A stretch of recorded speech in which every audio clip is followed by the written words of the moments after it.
welcome to That's Life. I'm your host, Leach. Thank you so much for tuning into our Saturday show.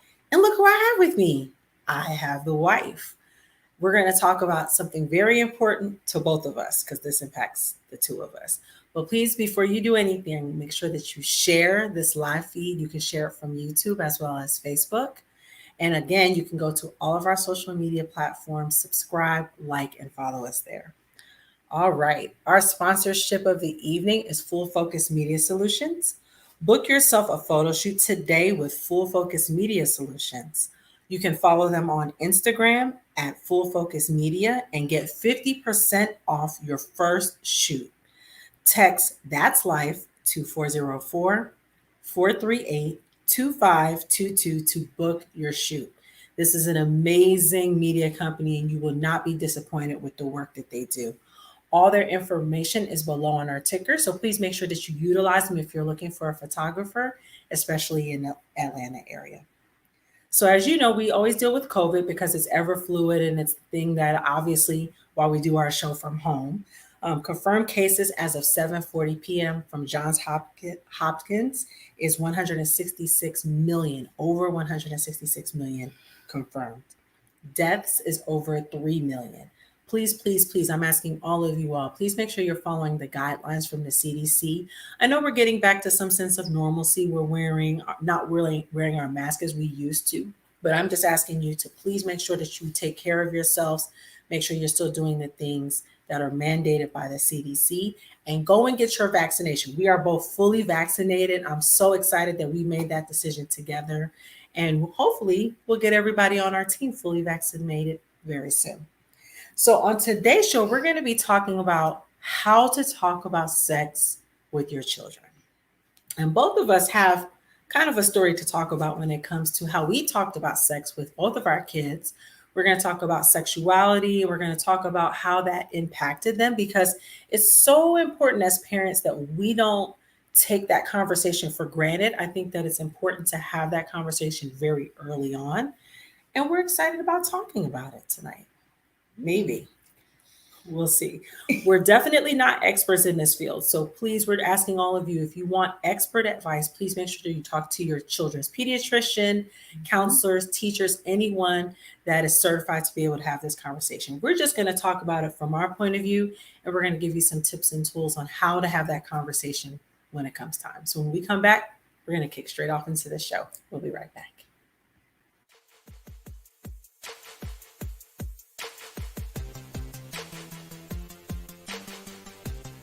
Bible verse as we always do on That's Life.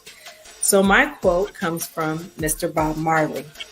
You never know how strong you are until being strong is the only choice that you have. Our Bible verse comes from Romans 5:3-5. Not only so, but we are also glory in our sufferings because we know that suffering produces perseverance. Post-traumatic stress disorder, or PTSD, is a type of anxiety disorder that develops after exposure to a traumatic event. An event can be considered your first time here. If you're unfamiliar with how it goes, on Friday, we do our resource show where we offer resources to all those who need it. So we offer food, rental assistance, job opportunities, anything that will be able to help the community. If you're looking for a realtor in the Atlanta area, Jamel is your girl. She will make the home buying experience amazing for you. All of her information is below on our ticker, so please utilize her if you're looking for a realtor in the Atlanta area.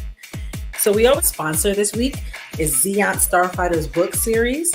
Without knowing why they receive strange elemental base fragments or even why they exist, Kenneth Lambert and Richard Troglin will embark on new destinies that will ram them and their opposing ideals head on. Want to know more? Go to zeonstarfighters.com for details and to order your copy of the book. You will not be disappointed. It's an amazing book.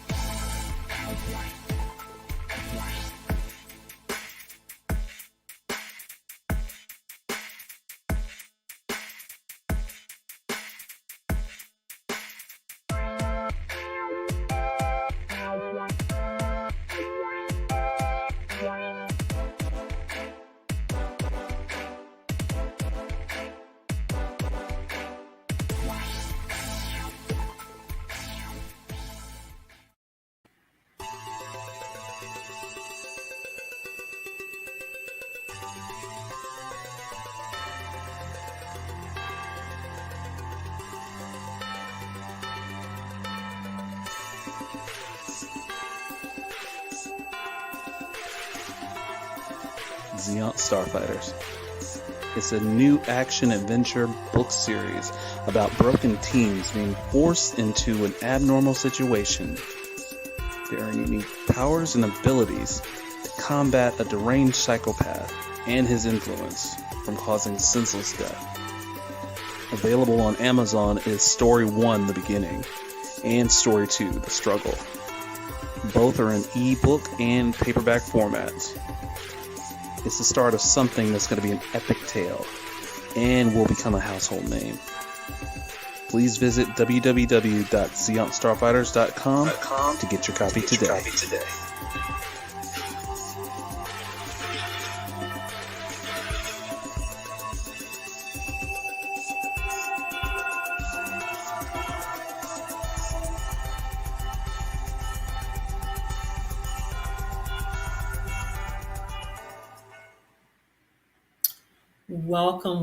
Welcome back to That's Life. I'm your host, Leach. Thank you so much for tuning in to our segment, How to Discuss Sex with Your Kids.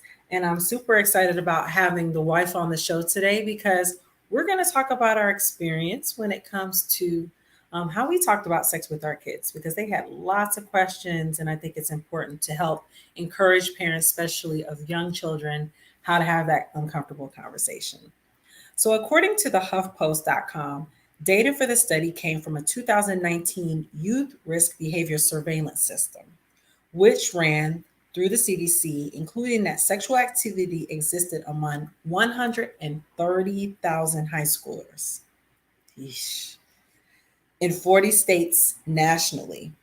38% of those teens said that they had had sexual intercourse. The proportion of teenagers appears to grow with each grade level. 20% of high school freshmen said that they were sexually experienced. 20%, that's still a pretty big number of people. 60% were by their senior year. And so we're going to talk about kind of what we've had our conversation about when it comes to our children. Man, I can tell you when it comes to our children, it's almost two different extremes, right? We have Yuri, who's very inquisitive and has lots of questions. Mm-hmm. Then we have Carmen, who's very reserved and doesn't want to ask a lot. So shy. And extremely shy. So I'm going to let Sean talk a little bit about our experiences with our kids, and I'm going to add some experience as well, too, when it comes to both of them. So hit it. I know with Yuri, he likes to come, always shocks me every time he opens his mouth because he's so open with it and so comfortable to come to us about what's going on in his mind and what he's feeling. And it's like, okay, well, I don't want to discourage him and make him feel uncomfortable. So I'll listen to him and try to give him the proper feedback that will fit for that situation.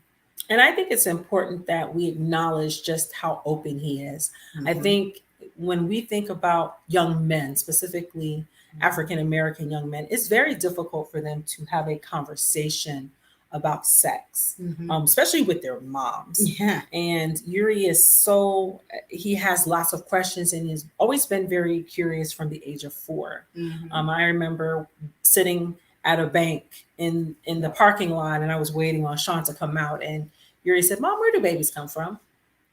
And imagine, to my surprise, even though I knew where babies come from, I didn't really know how to answer a 4-year-old who had a question like that. And so I'm very thankful for the fact that he comes to us and feels very comfortable to have open dialogue with us constantly about how he's feeling, what he's thinking about. Yeah. Because it's so important as a parent that we make our kids feel comfortable to have that kind of conversation. I'll speak on the flip side. Carmen was just the opposite. She was not very comfortable to have a conversation, still is not comfortable to have a conversation about sex. And I think it's important for her that we don't pressure her. I mean, obviously we want to make sure that she knows all the do's and the don'ts, and it's important for her to understand her body and what that looks like. But we don't force that conversation. We allow it to authentically happen on its own. Yeah. And again, we don't try to act as though we're experts. We're not experts in this field. And obviously there's experts that can have this conversation. But I think sometimes as parents, we're so quick to be judgmental when our children go through that emotional, physical change. And I think it's time to embrace when our kids are going through that. Absolutely. And so we're going to talk about some conversation tips that you can use. And I think this part of the segment is so critical as a parent because this can be applicable for any age. I think it's important to talk about sex very early on and get children to understand their bodies. Yeah.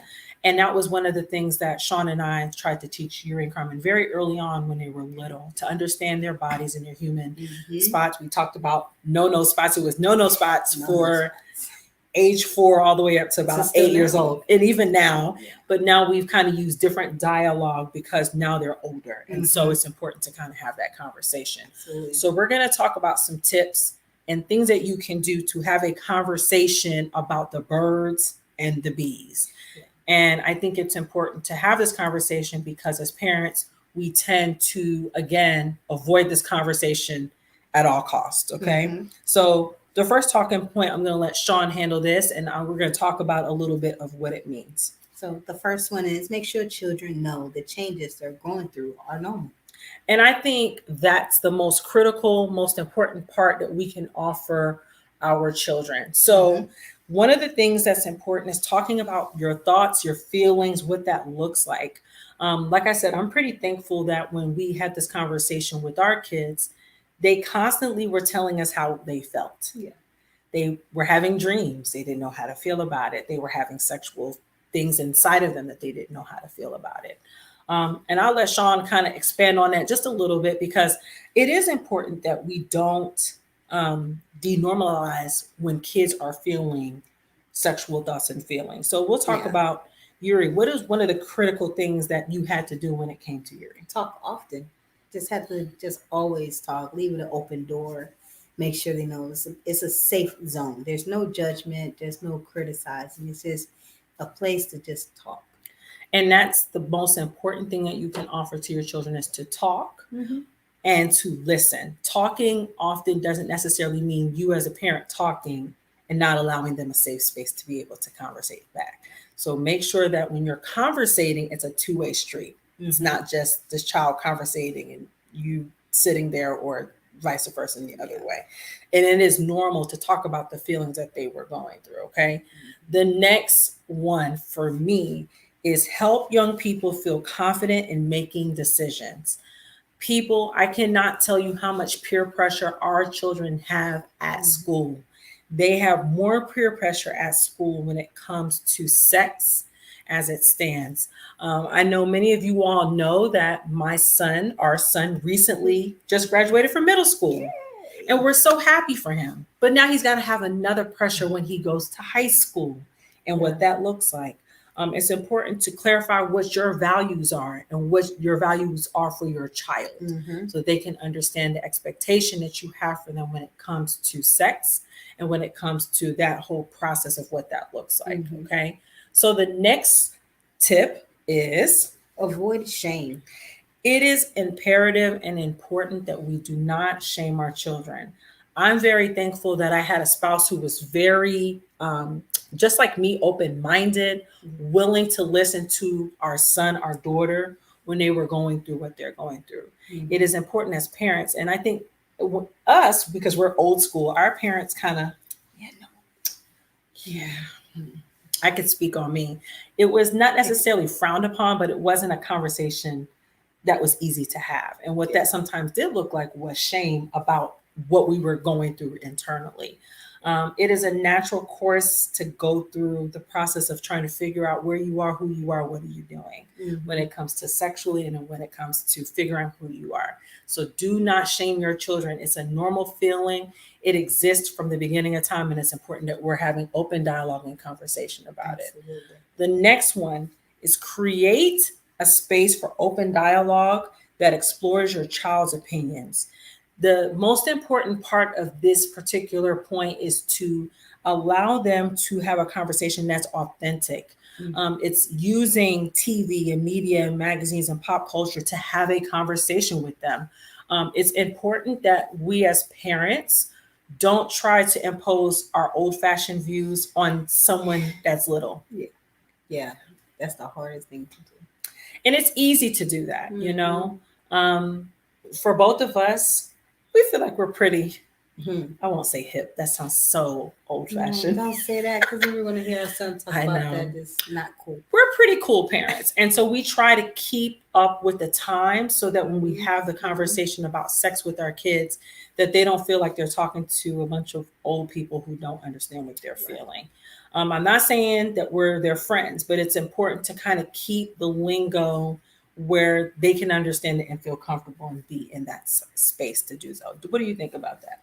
I agree. They definitely, we definitely need to have, like I said, a safe bubble, you know, and you got to know yourself. Yeah. You have to know yourself to be able to create that safe bubble so your kids can feel safe too. Definitely. Which actually goes to our next point, which is know yourself. When we say know yourself, we're not talking about as a parent knowing yourself. It's about knowing what you're willing to hear. One of the things that was difficult at first when we were teaching our kids about sex was hearing everything and being overloaded with information. And although we wanted to know, sometimes it was difficult to hear. And so it's about knowing how much information you can take and how much information you can offer. And I think when it comes to kids, you have to be able to do both. Okay. The next one is know your resources. And obviously, that goes without saying. There are professionals out there that will help you to be able to have the conversation about knowing what to do and how to have the uncomfortable conversation about the birds and the bees.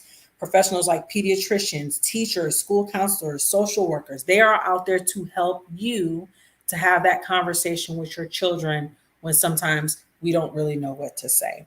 And our next point and last point is create a judgment-free zone. And that literally is exactly what that is. Create a space where you're not judging your children on how they feel. I am very thankful for this young lady because she was very open-minded and she never made a space where it wasn't comfortable for the children to talk about how they feel and what they were feeling at the time. And the only way that that happens is if you create a space for kids to be able to have an open conversation. So, yeah, absolutely. You need it to be able to thrive and for them to be able to understand. I hope that you got a little bit of tips out of that. And I know that, obviously, like we said, we're not experts on this. We're just two moms that are raising teenagers and we're trying to get the people and parents and others and even children to understand that it's hard for parents to have a conversation about sex with your kids. It's a very difficult conversation, but it's a necessary conversation. Far too often, our girls and our boys are not knowledgeable about sex, and what that looks like is other problems. Me Too movements and things that have happened over time. So it's necessary to have that conversation, open dialogue about sex. When we come back, we're going to talk about teen pregnancy. Now, teen pregnancy has been one of those topics that have been, it's depending upon the era, it's been very popular and then other times not so much. But we're going to talk about teen pregnancy because, as we said, our son is going to high school and that's going to be something that's going to be his reality very soon, to see certain teenagers that are pregnant or even teenagers that have had children. So we're going to talk about teen pregnancy, and we're also going to talk about some things that you can do to avoid or help your child if they are thinking about taking the next level of having sex, and talking to them about what teenage pregnancy looks like. We'll be right back.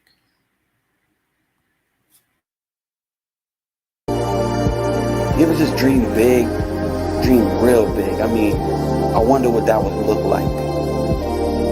I think the best part about being behind the camera and figuring it all out is getting the pieces, collecting all of the pieces that make the puzzle a complete picture.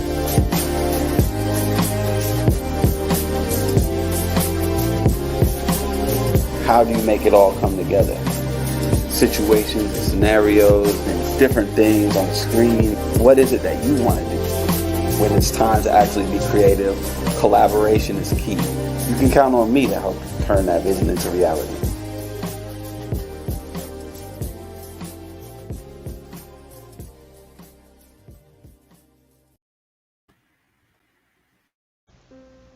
I didn't realize that going to take my first mammogram would impact the rest of my life. I had my life planned out, and I felt prepared in all aspects. I thought I had it all figured out until May 10th, 2017. Never in a million years did I know that breast cancer would be the newest and latest chapter of my life. My life, although chaotic, was stable. In a matter of months, my life was turned inside out. This is a story of my life. It breaks down how I discovered cancer, my journey through the pain and obstacles of it, and how I'm currently dealing with the aftermath.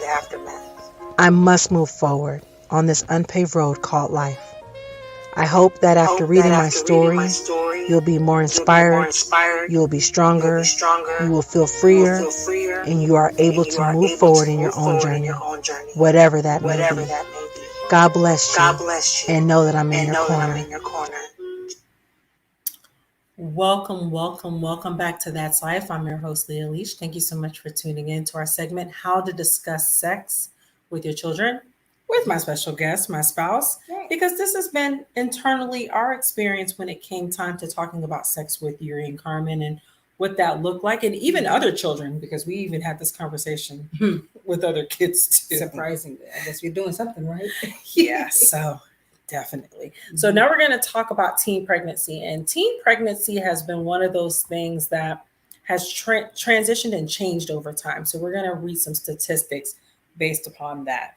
So according to the Pew Research, the teen birth rate is at a record low, which is good news because typically the teen pregnancy rate is usually higher. It has dropped below 18 births per 1,000 girls between the ages of 15 and 19. In 2018, the birth rate among 15 and 19-year-old girls and women was less than half of what it had been from 2008. And in 2008, that's when you actually see the spike with teenage pregnancies. And I'll kind of pull up this map so you can see just a spike in what that looked like. So in 2008, it was 41.5 births per 1,000 kids. So It's been almost reduced by half. However, despite the rapid declines, disparities still exist. In 2018, birth rates for Hispanic and Black teens between 15 and 19 was almost double compared to white teens and more than 5 times more among Asian and Pacific Islanders. And that was from the NPR.org. In this picture specifically, you see 2 sisters that are from the Philippines. 1.2 million Filipino girls between the ages of 10 and 19 have had a child. I need you to listen to that statistic. 10 through the age of 19.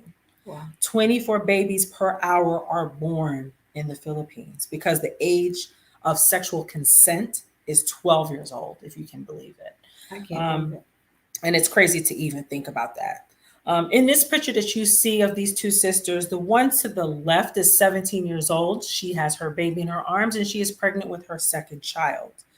The sister that's in the back with the black is 15 years old and she is holding her firstborn child. I cannot even imagine as a mom, as a human being, having the age of consent of sex be the age of 12. I can't. That is just unreal to believe, because then it's like, what childhood do you have at that point? Because now you're raising a child, but can you even provide a job to care for that child, or are you leaning on your parents to take care of yourself and the baby too? That just doesn't make sense to me. It's wild to think that, and we have almost a 12-year-old. So to conceptualize that, our 12-year-old having a baby, it's just that doesn't very sit right in my gut. It doesn't. And part of why we're talking about this is to put notice on teen pregnancy and what that looks like. We're going to show a clip, and I feel like this is a very critical clip because this impacts Black women of color all over America. And so I felt it behooved that we had a conversation about the disparities when it comes to African American women. So we're going to look at this clip from Precious. No.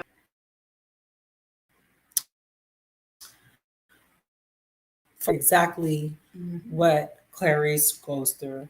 And we're going to talk about some tips and tools and things that you can do to avoid teen pregnancy. I think a lot of times as parents, we don't think it's going to happen to our child. Yeah. And what it does end up being is that it does. So we're going to give you some tips and tools on how to have that conversation with your child to avoid teen pregnancy.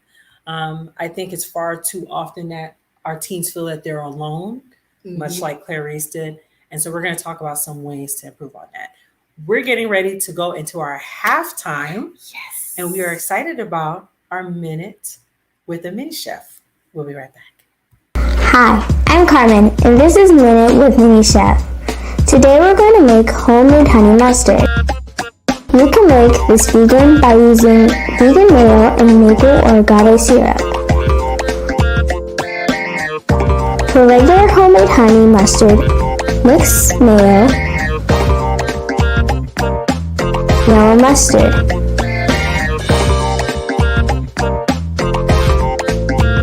Dijon,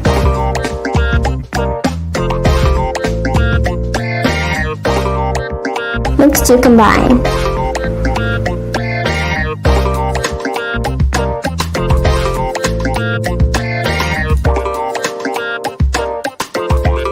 Then add your honey.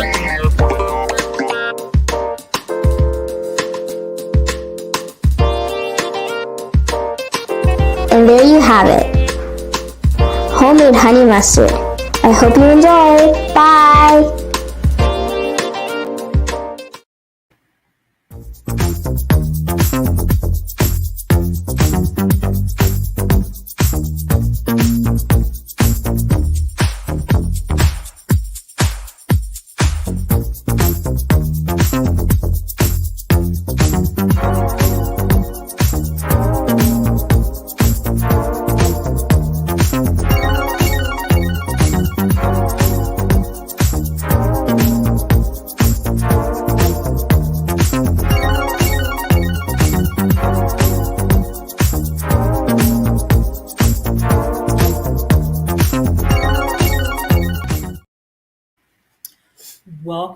Welcome back to That's Life. I'm your host, Leah Leach. Thank you so much for tuning into our segment, How to Discuss Sex with Your Children, with my special guest, my spouse. Did you all enjoy that mini segment? I know I did. Shout out to Carmen. And if you didn't know how to make honey mustard, now you know. And it's cheaper that way too. Did you know that? Absolutely. So please make sure that you take that little tidbit, that little nugget, and hopefully you can apply it and use it at your home. So now we're going to talk about 10 tips on how to avoid teenage pregnancy. And it is so critical and important. Now, again, we are not experts in this field, but these are some tips and things that you can do to help your teenager when it comes to talking about sex and talking about how to avoid teen pregnancy. The first one is be clear about your own sexual values and attributes. And it's important to talk about it. It's very important to talk about values and attributes. Some of the questions that you can ask your teenager are questions like this. And I think it's critical to kind of give you a point of view and a point of reference when you're dealing with how to ask your questions to your children. How do you feel about school-age teens being sexually active? Who needs to set the sexual limits in a relationship? Those are legitimate questions that you can ask your teenager when it comes to avoiding sexual activity and definitely to avoiding pregnancy. Far too often your parents are not clear about what expectations they have for their children. So it is important as a parent that we give the important tools that are necessary in making sure that our kids know what expectation that we have. Absolutely. Because if we don't, then what guideline do they have? They're just going to go out there and figure it out on themselves, or somebody else is going to teach it to them the wrong way. Absolutely. So we have to step up in there and face it head on. Absolutely. And teen pregnancy, again, is one of those very uncomfortable conversations that we as parents don't like to have. And I think a lot of that is just simply because we're scared. Yes. But we have to have the uncomfortable conversations. That's the only way that children are going to grow. Okay. Number 2, talk with your children early and often about sex versus love. And I think for me as a young adult, that was one of the things that I had to learn, unfortunately, by experience. Yeah. And because I learned that by experience, I know what to teach both of my children. Sex and love are 2 different emotions. They're 2 different things. Sex is the action, Love is the feeling. And although those things are intertwined, it's important that you separate the two and be specific about what is what. Definitely listen and understand what their perspectives are, because a lot of times with children, they confuse the two as one. Yeah. And a lot of times what that looks like is unfortunately pedophilia. And that's where pedophilia comes from. You think that the person that you're being molested by, although is maybe your relative or someone close to you, you associate that person with love, not understanding that the sexual act is inappropriate. Right. Yeah. And you have to tell them that you have to separate that. Love, like you said, is the feeling. And a lot of when I was in school, a lot of people was confusing that. And it's like, but he loves me.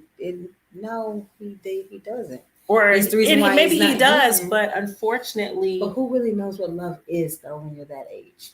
You really don't. You don't even know what real friendship is. So to identify love and sex, I mean, you just don't understand that just yet. And be able to teach what those two things are, because you have to be able to teach those two things when it comes to your child. Okay. Number 3. Supervise and monitor your children's activities. Let me tell you something, people. One of the things that we do as parents, we mean it, Ashantis and I, Sean and I, when we deal with our children, we are constantly in their phones, constantly on their social media, constantly in their notes. We're constantly in their things, because there's no such thing as privacy when you're a child. No. I don't know what you could be saying. I don't know what you could be doing. And over time, I can speak for me. When the computer first came out, when the internet first came out for me, we didn't have all these cool abbreviations and LOLs and LMAO. We didn't have those things. We're still dealing with dial-up. Correct. And we didn't have all the cool terminology that these young people have. POS, parent over the shoulder, all those things. And our kids have become the abbreviation king and queens. Okay. We got to always look at Google to see what does that one mean? Just to make sure it's not something bad or good. We just got to stay up on it. Correct. And it is an important fact as a parent that you know where your kids are all times, and help them to understand why you are critical, and not necessarily critical, but why you're overprotective of why they're doing what they're doing, and monitoring and supervising that. It is important that you do not give so much freedom to your child that you make them hang themselves. Supervise your child. Watch their stuff. If you're paying for their cell phone bill, you have every right to go through their cell phone. Because it's technically yours. Technically. And that's just the bottom line. They can argue about it if they want to. The next tip: know your child's friends and their families. Now, back in the day, as I sound so old as I say that. No. Say it one more time. Back in the day, yes, parents knew who you were hanging with. Oh, yes. They knew who the trouble child was. They knew who you should hang with. They knew who would break curfew. They knew who was going to end up pregnant. They knew all those things. And partly because parents always knew everybody. Everybody knew everybody. We have now become a society of not knowing who our neighbor is. If your child is going to hang out with somebody, you should at least know who their parents are. You might not know all that needs to come with their friend, but you should know the very basic things about their friends. Listen, I know I couldn't go to a friend's house if my mom hasn't met them. Like, no, we're finna walk on down there and see them first, or I'm gonna drive you there. We're gonna meet the parent. If I don't like the vibe, we're not going. And that was the case for Yuri and Carmen. We knew all of Yuri and Carmen's friends for every grade level. We could tell if these were people of good value and of not good value. And it's important to get your child to understand that your friends should match your values. If they don't match your values, they're not the person that you should keep into your life. Now, obviously, it's important to talk about things that they have in common, curfews, common rules, things that they have in common with their friends, to know if this is a genuine friend, a bosom buddy, or if this is going to be an associate or someone that is going to be in and out of their life. Our kids already know from now that they already talk about if they had a boyfriend or girlfriend. It's like they know which parent, like, okay, this one might be a little okay, but this is going to be like, okay, look, you need to come and impress. They're going to be on it. We're not going to say who is who, but, you know, they already know from now. And it's important that you teach your children that. It's Mhm. important that they know that you're only looking out for their best interests, which is why you want to know who their family and friends are. Absolutely. Okay.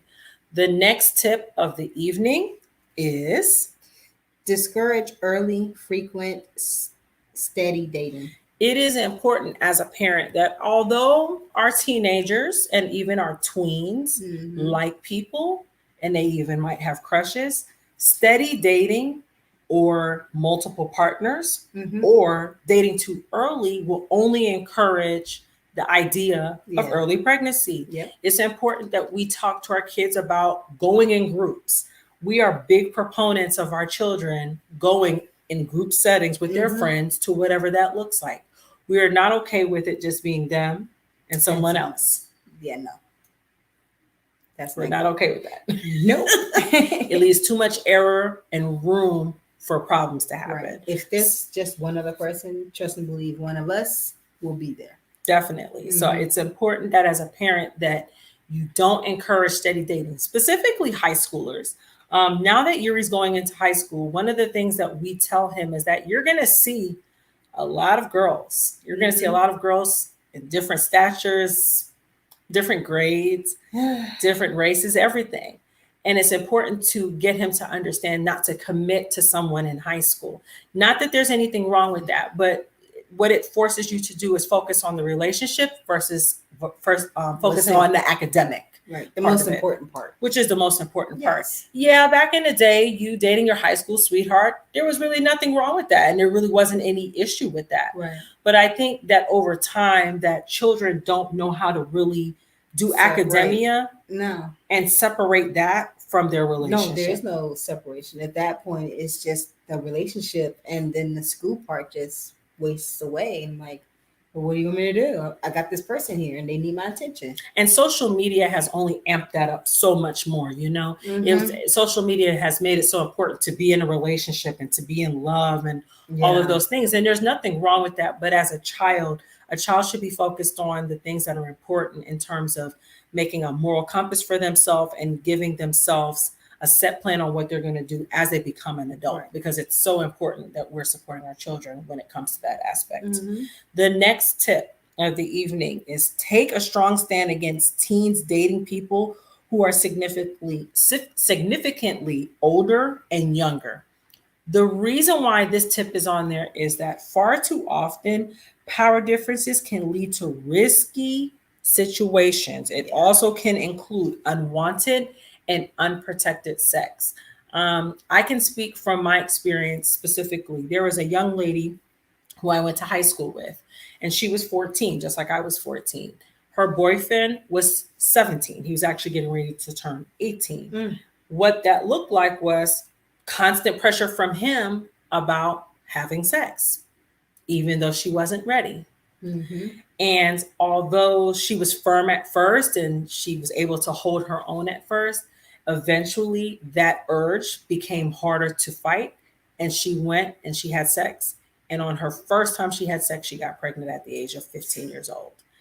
It's not, I know a lot of times people say, well, he's very mature for his age, or she's very mature for her age. That doesn't You justify. don't want, correct. You don't Mhm. want to have a big age gap when it comes to your child and someone else. If they're going to be in a relationship, the child should be not necessarily a serious relationship, and the child should be the same age as your child, because Mhm. too much of an age difference can cause many Pressure. problems. It can Yeah. cause pressures. It can even cause emotional anxieties, Mhm. because when you're dealing with somebody who's younger, of course, there's the jealousy and all the emotions that rage Uh-huh. with that as well too. So it's two different things on two different perspectives. So please make sure that if they are going to date, that they're going to date someone that's Okay. close to their age, of their age. Mhm. Okay.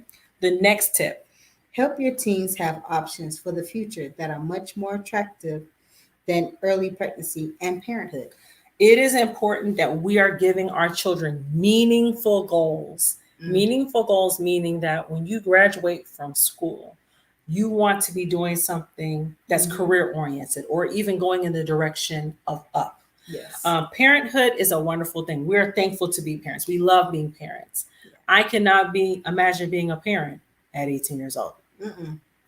Not with Yuri and Carmen, I don't. It's a struggle now. We're adults. Can you We're imagine full- doing that as kids, trying to do that? We're full grown adults, Right.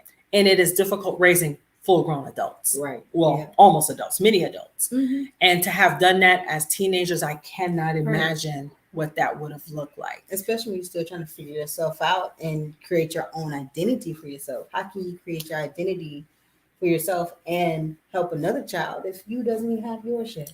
Perfectly said. Perfectly yeah. said. It is important that we as parents are making sure that they are not derailing their future plans Mhm. by making the decision to do that. And of course, we can't control if our children are abstinent, right? We can't Yeah. control that. We can lead them to the water. It's like the saying goes, you can lead a horse to water, but you can't make them drink. Mhm. We could teach all of our kids the tips and tools that they need to know so that they don't make these decisions. But it's important that as a parent that we are not encouraging our children, specifically our boys, Yeah.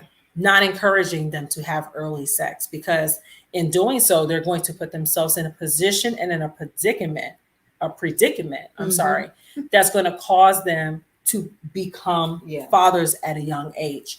We have to guide them during the path that they understand that your goals, the things that you set for yourself, Right. are way more important than making one night of a decision that you might regret for the rest of your life. Because I don't know how many times they said it's okay for the boys to go out there just being a man. But do they even know what the real definition of a man is? Or what the real definition of being a father? Not just, okay, I got a kid and just disappeared.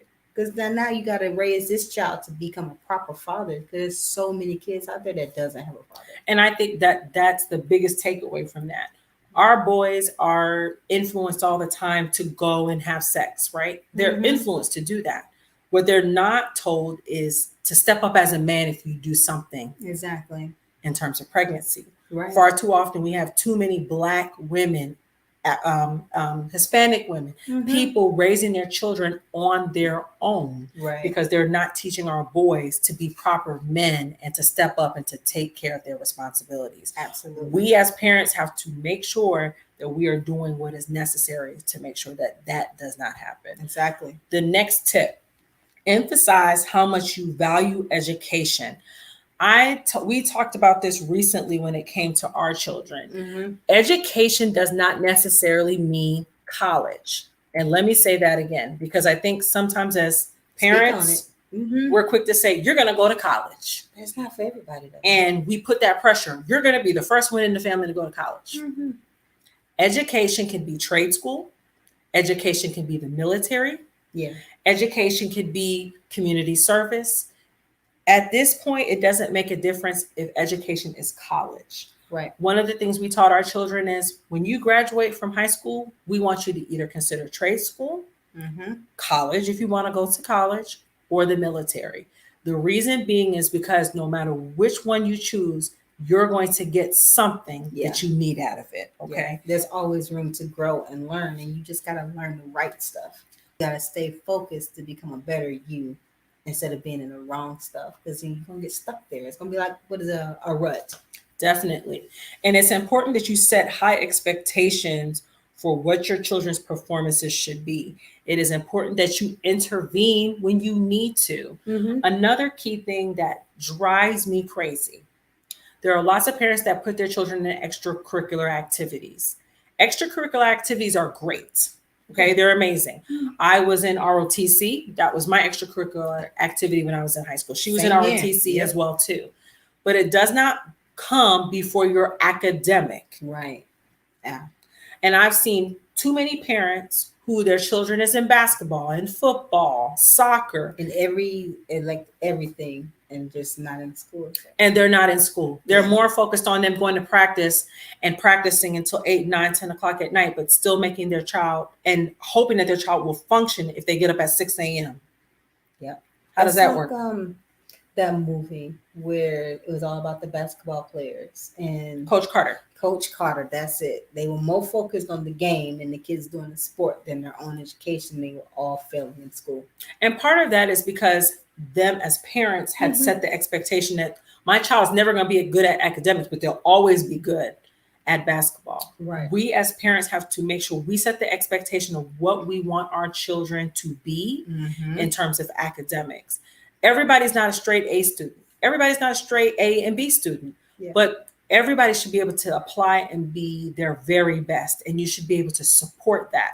The way that you support them at their games when you're screaming and you're yelling and you're losing your voice is the same way that you support them academically. Absolutely. If they need tutors, get them tutors. If they need additional help, get them additional help. But far too often we let their activities at school supersede their education. And that also does play a part in pregnancy. Yeah. Because I want you to think about it like this. A football player who knows that he's good at football, Yeah. knows that he's amazing at football. Who notices that? The girls do. The girls do. Especially the cheerleaders. The girls do. They don't recognize that he was a straight A student or that he might have got a 1600 on his SAT. They don't recognize him for that. They recognize him for his stature, what he physically brings. Yeah. And what ends up happening is it comes away from what he does academically and more about what he does socially. Right. And clout that he's And popular. clout. That he's popular in school, and everybody's like, I'm gonna get the one, I'm gonna get him because he's popular, and then bam, you're pregnant and he's off, and you're like, okay, so we got a kid, what are we gonna do? Absolutely. So please, parents, I know that we want our children to be the very best we can be when it comes to basketball or football or cheerleading or whatever it is that they're doing, but don't set that higher than their education. Do not. You will do a disservice to them, and you will cause them to have other additional problems that they don't want to have later in life. Okay. Yeah. Our next tip of the evening. Know what your kids are watching, reading, and listening to. Listen to me, people. Do not be blinded by or do not have blinders up when your kids say, oh, I was just watching anime. Anime is real sketchy these days. Or I was just playing Roblox. I'm going to tell y'all a little story. Here we go. When our kids learned how to play Roblox for the first time, we were all for it. Why? Because they were on their phones and they were keeping quiet. Until we found out that Roblox has hidden games within the game that are sexually explicit and inappropriate. Yeah.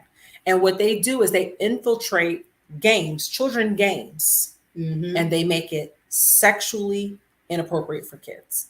Yeah. Roblox is not the only one that they've done that to. They've done that to a lot of different games over time. Even anime. Anime has become, although we're for anime. We're an anime house. We love anime now. We're an anime house. Yeah. But one of the things about anime is it's very sexually explicit. Right. And you especially the female characters. Absolutely. It's very overly developed. Absolutely. So of course it's going to draw more boys to watch anime because they're looking at that. They're not going to see that in the real world saying, whoa. I was like, hold up, y'all need to bring all that stuff back a little bit. And I want you to think about it. The cartoons that we used to watch back in the day, they were pretty boring, people. Okay. In perspective. Not that they weren't boring to us back then, because they weren't. Yes. The Jetsons, He-Ra and She-Ra, Flintstones. the Flintstones. Those were, even those were risque, but they weren't risque per se. Yeah. But if you think about the shows now that are on TV, Teen Titans Go. Nah, man. There are sexual innuendos all through that show. I've witnessed it a few times. Like, wow, did they really just say that? Some of the things that they watch are inappropriate. Do not just trust your child. The two of us, have recently changed the parental guidelines on our son's phone because he's 13 now. He's getting ready to be 14. So that we know that there's some things that he has interest in, but we make him show us what he is watching on his phone. Right. Why? Because if it's inappropriate for us, it's definitely inappropriate for him. There's also another one you didn't mention, TikTok. TikTok. Let's talk about TikTok. When Carmen first got TikTok, we were pretty sketchy about it. Yeah. And one of the things I'm thankful for, even with Yuri as well too, is that they constantly show us what they're watching on TikTok. Yeah. Now, do I believe that everything that they're watching is clean? No. They're teenagers, okay? But it's important that you still filter what they watch on their phone. Again, teenagers are impressionable. Young people tweens are impressionable. Yeah. Watch what's on their phone constantly, all the time, every time. And you Don't also- just depend on them. Right. And you also have your relatives that's on the same, that might be on the same social media. They can see that. Or you create one and you can see what they're looking and what they're liking or whatever, what they might be posting. And that's another one. Recently, Yuri and Carmen got social media for the first time. Whew. They got Facebook. And I'm thankful that they're on Facebook because I can tag them in pictures and I can share pictures to them. But guess what we do? We're their friends on Facebook. And we also check their Facebook on their phones because we know that they can change settings. Yes. This is not our first rodeo. We know how this goes. Just because they delete something doesn't mean that you can't find it. And we always find whatever they're looking for. So Yeah. go through if you're paying the bill for your child's phone or device or computer, you have every right to go through their device and check this. There's no privacy that exists if you're taking care of the bill. That's all I say about that. The last and final point of the evening, strive for a relationship that is warm, affectionate, but firm in discipline and rich in communication. One of the things that I loved about this point is something that I'm going to read right now. Express mutual respect, trust, love, affection, and appreciation. Hug your kids. Tell them you love them often. Listen to what your children say. Pay attention to everything. It's never too late to work on a good relationship with your child. I tell people this all the time. I overlove my children. Yeah. She can tell you. She does. I am constantly hugging, kissing, Yes. telling them I love them because I don't want them to seek love on the outside. That's where pregnancy and things happen because they're seeking love and attention from the outside. I give them all the love, nurturing, affection that they can get from me so that they know what love looks like when they go outside. It is important as parents that we do the same. It's also important as a parent that when you've done something wrong, that you take accountability and fix it. There's nothing wrong with that. You have to show them that even as an adult, as your parents, that we can make a mistake and we also make it right. We can't teach our kids that, okay, you did something wrong, you need to fix it. But then we don't fix what we done wrong. We got to lead by example. Far too often we have kids, motherless and fatherless children walking around because parents haven't made amends with their kids. Now let me just say this before we go to break. I know that some kids make it hard. For their parents. Hard. But as a parent, as a elder, as the head, you have a responsibility if there's a brokenness between you and your child that you fix it and you figure out a way to fix it. You do whatever you possibly can. You do whatever you possibly can because you brought them here. Still your child. You have to figure out a way to fix it. We're going to take a quick break. When we come back, we're going to close with our Bible first, and we're going to close with some resources to help you and your child as you go through how to discuss sex with your kids. We're not experts. We're just parents who love our kids, and we are parents that are understanding that our kids are going through a transition. The way to do that is by loving, nurturing, and supporting them, okay? So we'll be right back after this break. Hey, I'm Natasha Nedrick, the empowerment coach and founder of Empowering Imprints. And I have a question for you. When is the last time you went to work and you did something really life-giving? I mean, you showed up on a Monday morning and you were excited to be there. The truth of the matter is, far too often we find ourselves climbing corporate ladders we never intended to be on. Why? Because we've convinced ourselves that the only way we can make money to put food on the table to take care of our family is to work at a job that leaves us dead and feeling unsatisfied. Well, I want to challenge you to change your narrative, to believe that the gifts and the talent and the purpose and the passion that God placed inside of you shouldn't be going to waste. In fact, it should be making you money. As an empowerment coach, I work with faith-based entrepreneurs and professionals to help them discover their purpose, monetize their gifts, and build wealth. You keep saying you're ready to start your business, to write your book, to start your next. You know what God has placed inside of you. You keep putting it on hold. You know what it is. You just need someone to empower you to get it out of you.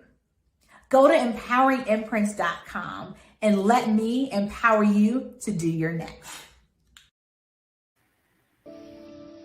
Want to advertise your business or product on our show, That's Life? Go to our website at that'slife.bylealeach.com. We have packaging for those that would like to utilize our ticker every Friday and Saturday for just $15 per show. You can also do video advertisements for $40 for our Saturday show.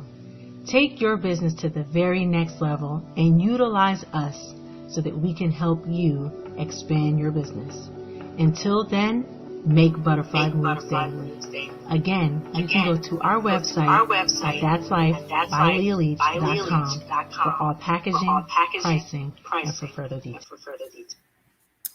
Hey there, welcome back to That's Life. I'm your host, Leach. Thank you so much for tuning into our segment, How to Talk About Sex with Your Children, with this lady, my very special guest, my wife. We were talking about our experiences talking about sex with our children.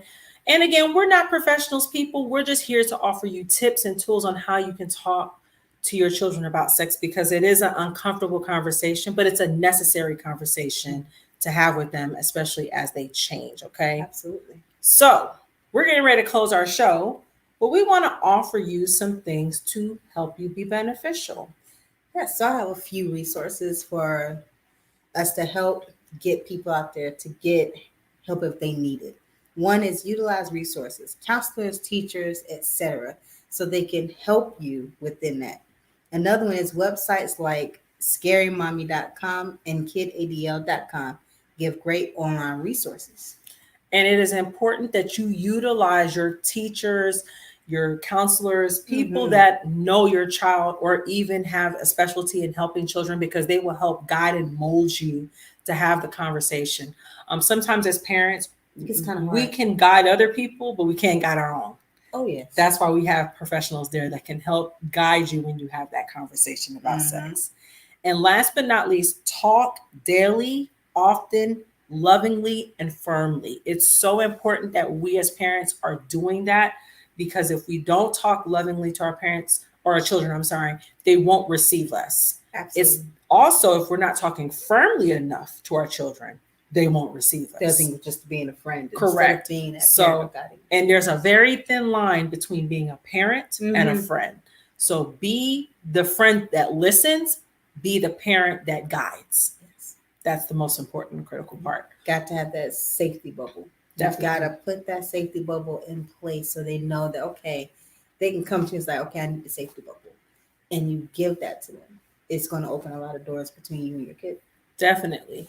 I want to thank this lady here, not only for being a part of the show, but for also being a great partner and friend and mother by proxy when it comes to Yuri and Carmen, because not for her, I believe that the relationship that my children and I have, although it is a great relationship, would not be so open. And I'm thankful for her authenticity, because it makes it easy. Make sure that you're talking to your kids. Be the person that they look up to and that they're not ashamed of. Okay, so keep that in mind. Can I add one more thing? Of course. And if you have a significant other, whether it's the other parent or even the person that you're with, be on the same page. Because if you're on two different pages, then the kid is not going to see that. So you have to constantly communicate with each other to know where that person's headed, what are you going to do, how are you going to guide. Then you can guide your kids in the right direction. I like it. Yes.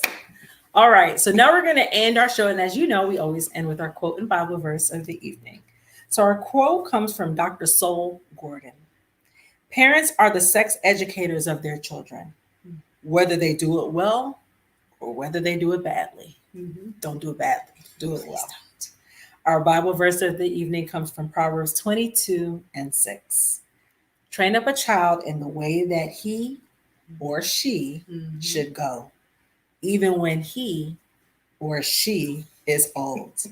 He or she will not depart from you.